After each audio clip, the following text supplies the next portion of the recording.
चलिए शुरू करते हैं। ये है ग्रुप डी के 1 दिसंबर के फर्स्ट शिफ्ट के कुछ क्वेश्चंस।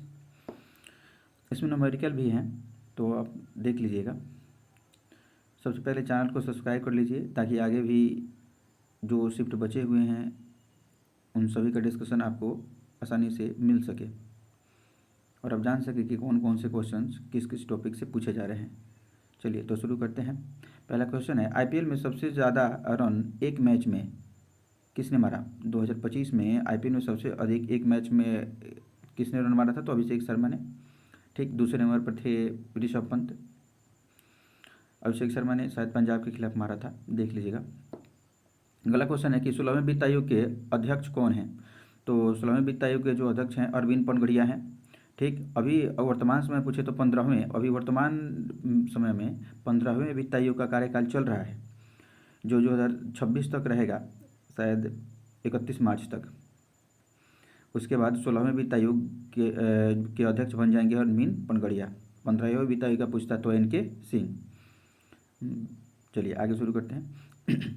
20 मई 2025 के सुप्रीम कोर्ट के एक निर्णय के अनुसार प्रवेश स्तर के न्यायाधीश के पद के लिए आवेदन करने की उम्मीदवारों के लिए न्यूनतम कानूनी प्रैक्टिस का कितना अनुभव अनिवार्य है? मतलब अगर आप सुप्रीम कोर्ट में प्रवेश पाना चाहते हैं, कोई न्यायाधीश हैं, तो आपको कम से कम कितना वर्ष अनुभव होना चाहिए?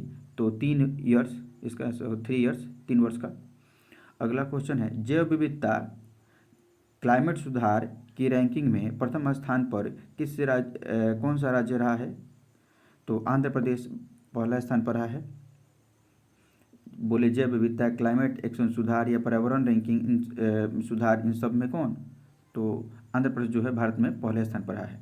सितंबर 2025 में आरबीआई के डिप्टी गवर्नर कौन नियुक्त किए गए हैं? तो आरबीआई में सितंबर में श्रीश चंद्र मुर्मू जो थे डिप्टी गवर्नर नियुक्त किए गए थे। आई ऑप्शन में था। बाकी वर्तमान समय में 4 डिप्टी गवर्नर हैं।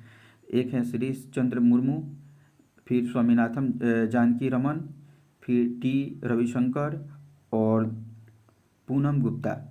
जबकि पूछे कि आरबीआई के गवर्नर कौन है? तो संजय मल्होत्रा। आरबीआई के वर्तमान जो गवर्नर हैं वो कौन है? तो संजय मल्होत्रा। और 4 डिप्टी गवर्नर, सबको मैंने टाइप कर दिया है। फिर युद्धाभ्यास से भी क्वेश्चन आ रहा है। वरुण युद्धाभ्यास भारत और किस देश की नौसेनाओं के बीच होता है? फ्रांस। तो वरुण जो है भारत और फ्रांस के बीच होने वाला एक नौसेना युद्धाभ्यास है। 29 मार्च 2025 में आयोजित द ट्रेन ट्रैफिक फेस्टिवल में 27.22 सेकेंड में 10,000 मीटर की दौड़ पूरा करके किस भारतीय ने रिकॉर्ड बनाया है? तो गुलवीर सिंह थे। इन्होंने 27.22 सेकेंड में 10,000 मीटर की दौड़ पूरा करके एक रिकॉर्ड बनाया है। वर्ष 2024-25 के अर्जुन पुरस्कार में मुक्केबाजी में किस भारतीय खिलाड़ी को चुना गया? तो 2024-25 के मुक्केबाजी के लिए किस भारतीय खिलाड़ी को अर्जुन पुरस्कार दिया गया था? तो स्वीटी बड़ा जो है, स्वीटी बड़ा, उनको दिया गया था ये पुरस्कार। 2025 में जेंडर गैप इंडेक्स में प्रथम स्थान पर कौन सा देश रहा? तो आइसलैंड जो है प्रथम स्थान पर रहा। शायद भारत का स्थान शायद 131वां था। देख लीजिएगा आप लोग, इंडेक्स से पूछ रहा है, अर्जुन पुरस्कार से क्वेश्चन पूछ रहा है। जैसे कि आपने देखा आगे 2024-25 से पहले से भी अर्जुन पुरस्कार से क्वेश्चन पूछा था। जून 2025 में किस देश ने 1.5 मिलियन प्रतिभागियों के साथ गिनीज वर्ल्ड रिकॉर्ड बनाया है?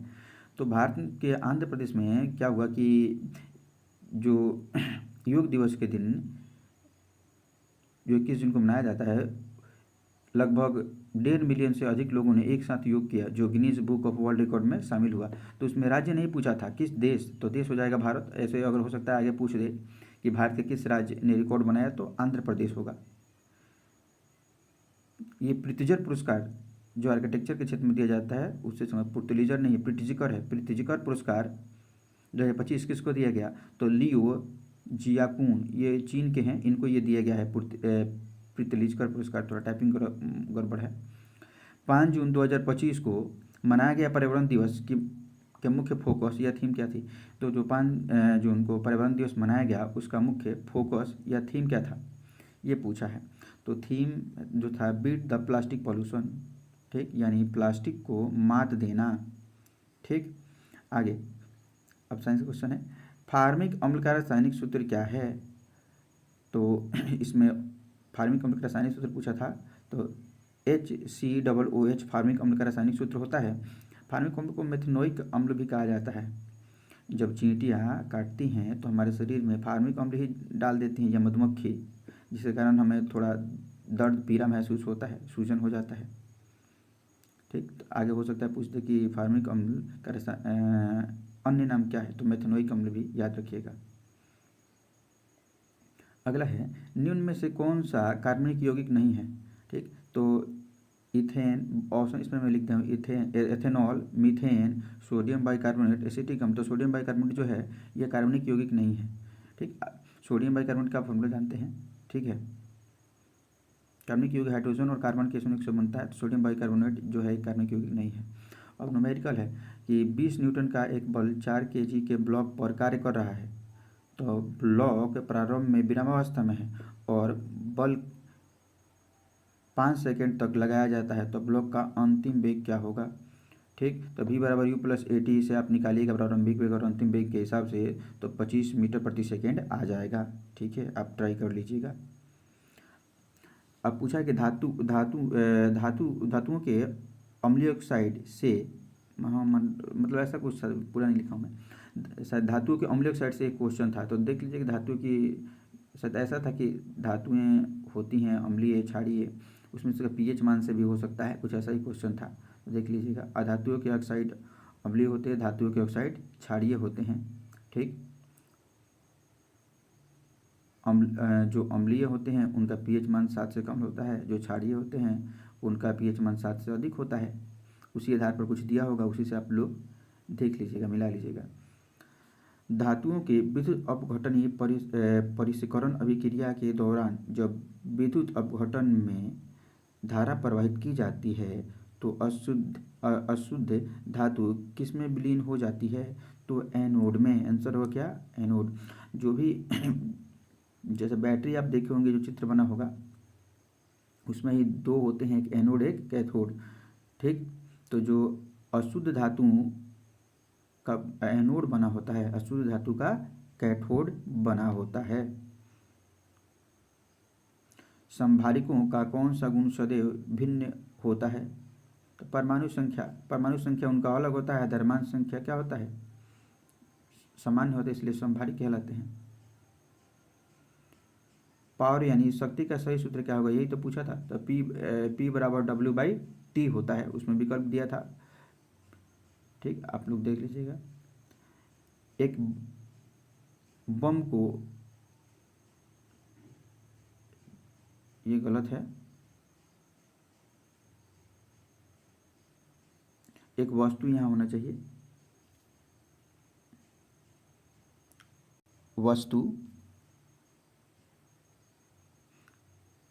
एक वस्तु को 15 सेंटीमीटर फोकस दूरी वाले अवतल दर्पण के सामने 30 सेंटीमीटर की दूरी पर रखा जाता है, तो प्रतिबिंब दूरी क्या होगी?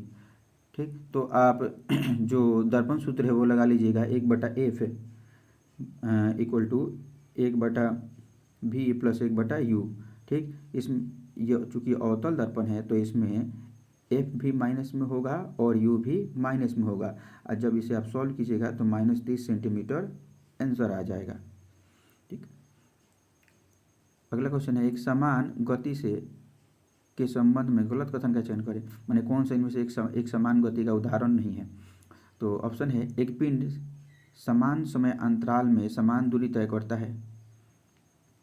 दूसरा ऑप्शन बी, त्वरण 0 होता है। तीसरा ऑप्शन सी, वेग परिवर्तित रहता है, माने वेग परिवर्तित होता रहता है, ऐसा होना चाहिए था। तो ऑप्शन डी, गति समय के साथ नहीं बदलता है, तो यही गलत है। एक समान गति के समय में गलत कथन, गति जो है समय के साथ बदलता रहता है।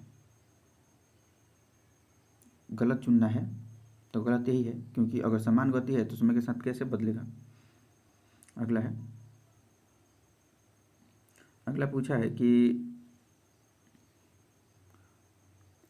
एक वस्तु को ऊपर की ओर फेंका जाता है, वह अधिकतम 20 सेंटीमीटर की ऊंचाई तक जाता है, वस्तु की प्रारंभिक चाल ज्ञात कीजिए। तो पहले इसमें से आपको F बराबर m के हिसाब से त्वरण निकालना पड़ेगा। त्वरण निकालने के बाद आप यू स्क्वायर बराबर वी स्क्वायर प्लस AT पर लगाइएगा तो आ जाएगा फॉर्मूला, उस फॉर्मूले का प्रयोग कीजिएगा तो ये बन जाएगा। कौन सा प्लास्टेड होना चाहिए, प्लास्टिक नहीं प्लास्टेड, माने कौन सा वर्णक पौधों के पीले, नारंगी या लाल रंग प्रदान करने का कार्य करता है। तो जो ये क्लोरोप्लास्ट होता है ना, पौधों को पीला, नारंगी या लाल रंग प्रदान करता है। प्रिज्म के बारे में सही कथन का चयन करें। तो इसमें 4 ऑप्शन दिए गए थे, जिसमें से ये ऑप्शन भी था।